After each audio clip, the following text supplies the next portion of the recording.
Every hand clearly. Hopefully you can hear us. In fact, there we are straight away. Dylan O'Connor with the first hand up, and then we'll go to Neil Jones. Dylan with the first question, then Neil Jones. Hi, Jurgen. Just a quick one here about Caoimhín Kelleher.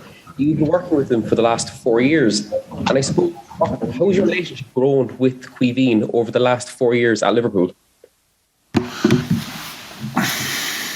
Is it only the last 4 years?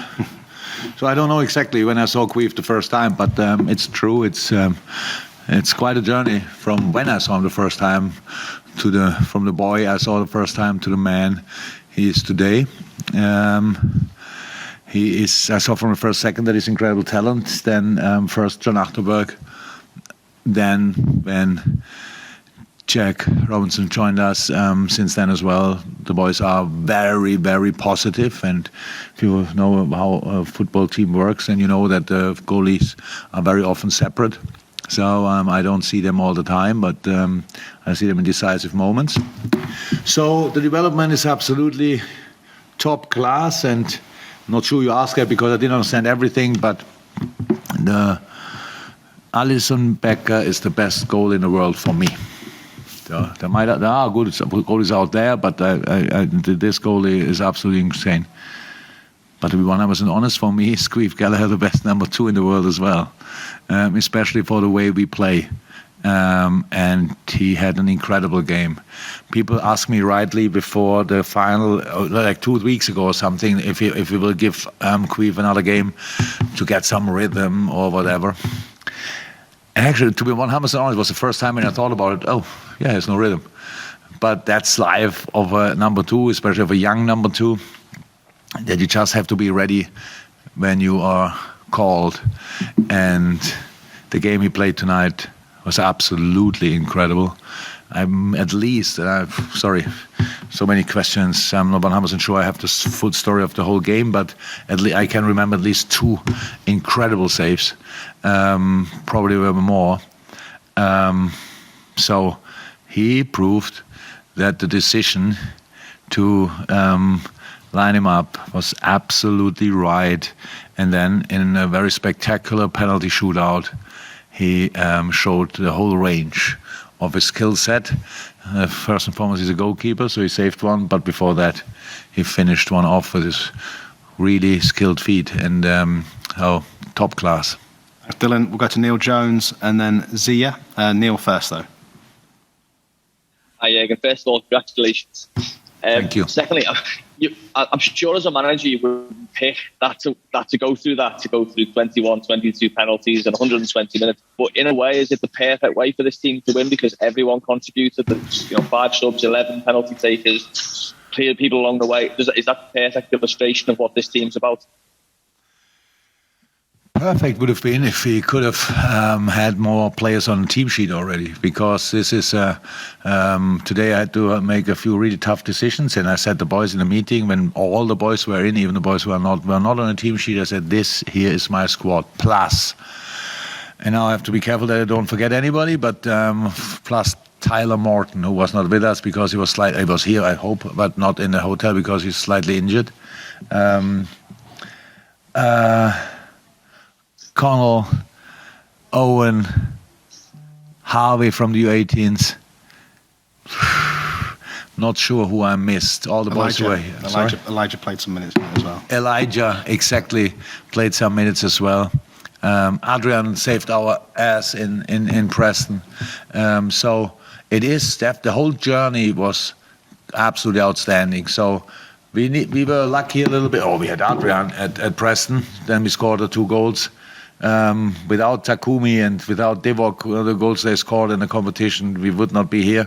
And so then we were 3-0 down against Leicester. I think most of the people wrote us up in that moment, so we came back. Wonderful story, penalty shootout, won it. Then we had to change the way and the home game with Arsenal, 0-0 at home against 10 men. There was nobody really positive about the second leg, and we went there and won in a really nice manner. And now tonight facing Chelsea, come on, that was like two I'm not sure, two wild lions going for each other. That was absolutely crazy. They started better. We took over and were then better. Second half started again with two really good moments of Chelsea. We sorted it again. And then in the end, everybody was tired on the pitch, obviously. And then you have to get through it. And then the penalty shootout, one of the most spectacular I ever saw.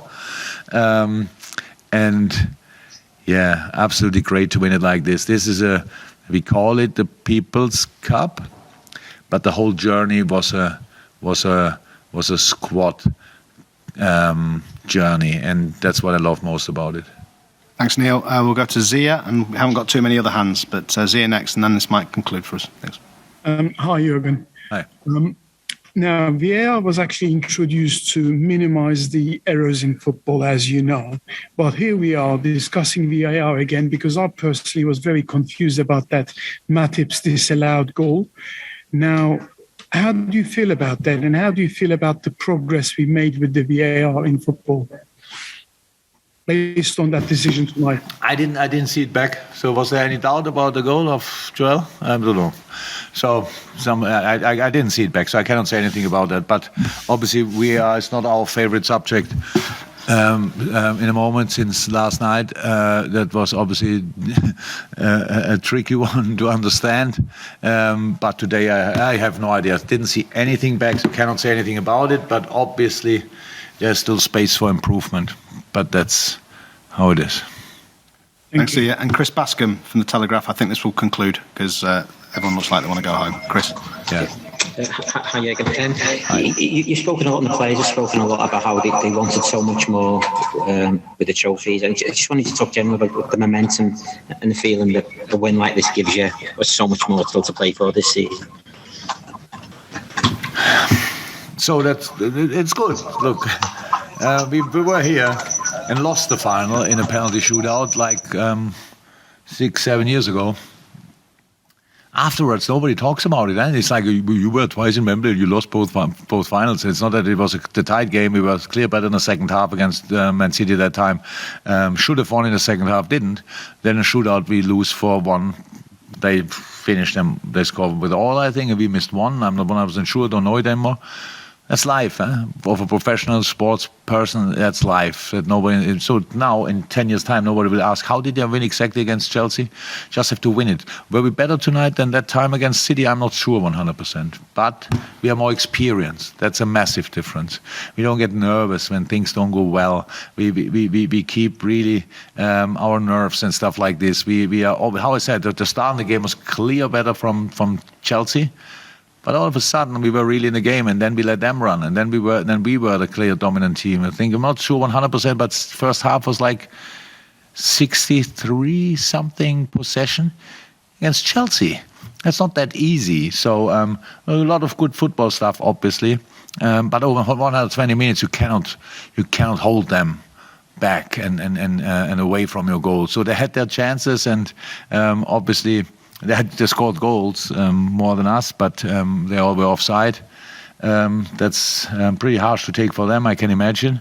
But I'm really happy about the effort and all these kind of things. And yes, it's a big one for us because first time for this group, but the 9th time for the club, which is very important as well. Our fans were obviously quite happy about the whole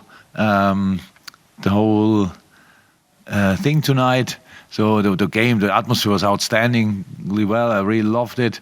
And after the game, it was nice to celebrate with the people after a long time without having any reason to celebrate something or not opportunity to celebrate something. And so I'm really happy about the whole thing. Thanks, everybody. Thanks for your patience. And we'll speak to some of you on Tuesday. Cheers. Bye-bye. See you.